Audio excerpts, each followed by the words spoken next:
एक छोटे से गांव में रुखसाना नाम की एक औरत रहती थी।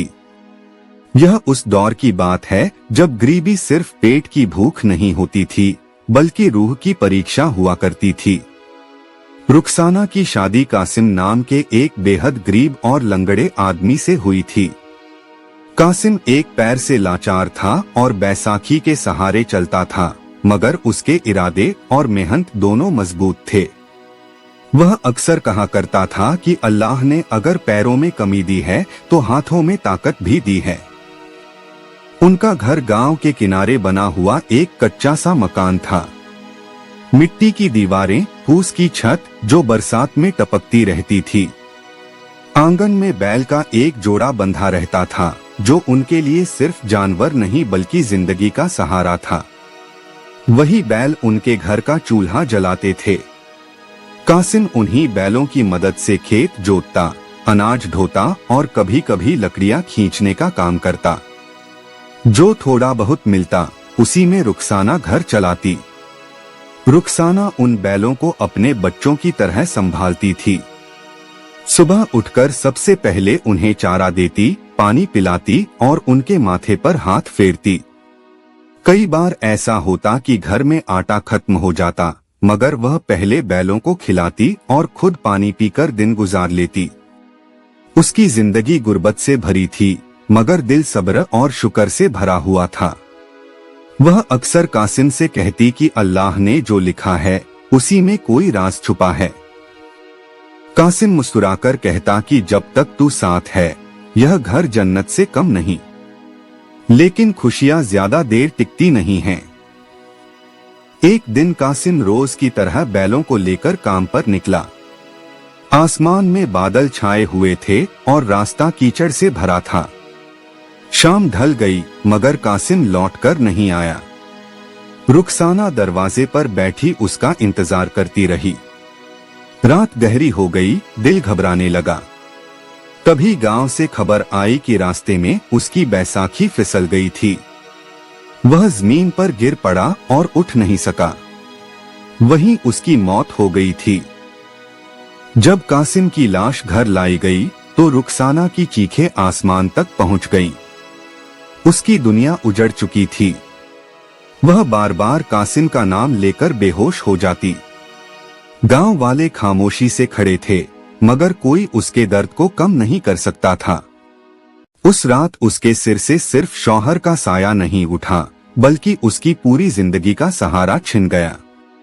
शौहर की मौत के बाद रुखसाना की जिंदगी और भी मुश्किल हो गई।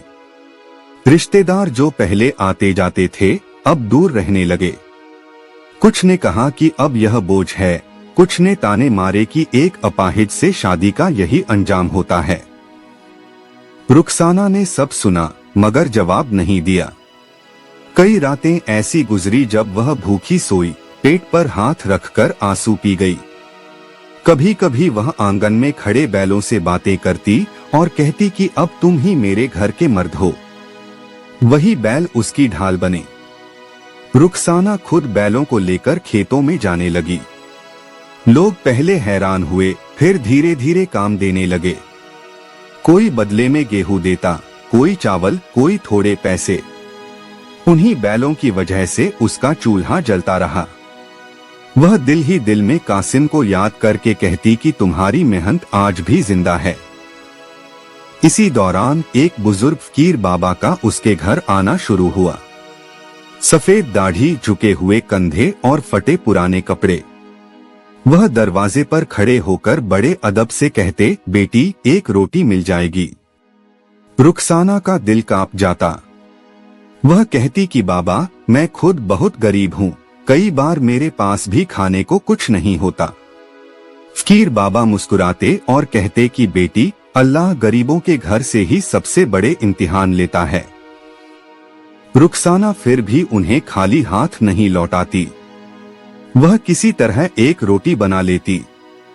कई बार खुद आधी रोटी खाती, कई बार सिर्फ पानी पीकर रह जाती, मगर बाबा को पूरी रोटी देती।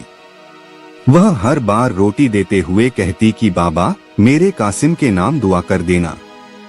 फकीर बाबा रोटी लेते हुए कहते कि बेटी सब्र का फल बहुत मीठा होता है। दिन बीतते गए। गांव वाले हैरान थे कि इतनी गरीबी में भी यह औरत दान करती है। कुछ लोग उसका मजाक उड़ाते, कुछ उसे बेवकूफ कहते, मगर रुखसाना का दिल साफ था। वह कहती कि जो अल्लाह की राह में जाता है वह कभी जाया नहीं होता। एक दिन कड़ाके की सर्दी पड़ी, हवा हड्डियों तक चुभ रही थी। उस दिन घर में सिर्फ एक ही रोटी थी। रुखसाना ने सोचा कि आधी खा लेगी और आधी रख लेगी। तभी फकीर बाबा आए और बोले कि बेटी, आज बहुत भूख लगी है। रुखसाना की आंखें भर आईं।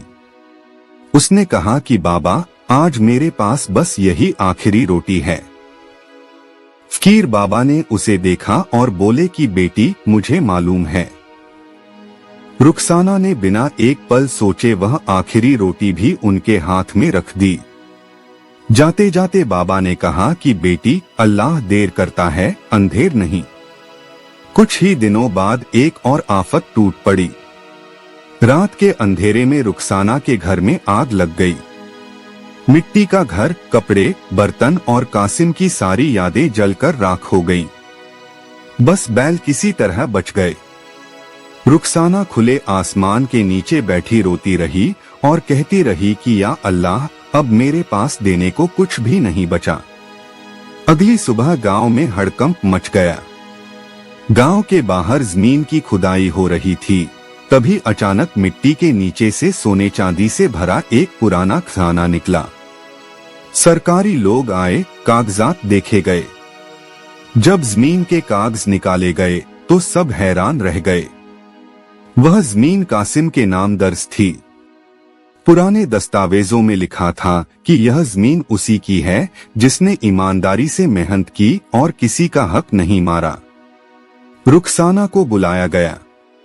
जब उसे बताया गया कि यह जमीन और खजाना उसके शौहर कासिम के नाम है तो वह फूट फूट कर रो पड़ी। उसने आसमान की तरफ हाथ उठाकर कहा कि या अल्लाह, तूने मेरी हर रोटी, हर आंसू और हर सब्र का हिसाब रखा। उसी शाम फकीर बाबा आखिरी बार आए। इस बार उनके कपड़े साफ थे और चेहरा नूर से भरा हुआ था। रुखसाना ने कांपती आवाज में पूछा कि बाबा, आप कौन थे? फकीर बाबा मुस्कुराए और बोले कि बेटी, मैं बस एक जरिया था, एक इम्तिहान। सिला तो अल्लाह ने दिया। फिर उन्होंने कहा कि जो रोटी तूने मुझे दी वह तेरे कासिम के नाम लौट कर आई है। इतना कहकर फकीर बाबा चले गए और फिर कभी दिखाई नहीं दिए। रुखसाना देर तक उसी जगह खड़ी रही। आज उसके पास दौलत थी, जमीन थी, सहारा था, मगर दिल वही पुराना था। आज भी आंगन में बैल का वही जोड़ा खड़ा है। आज भी वह हर सुबह उन्हें अपने हाथ से चारा देती है और हर रोज एक रोटी अलग रखती है।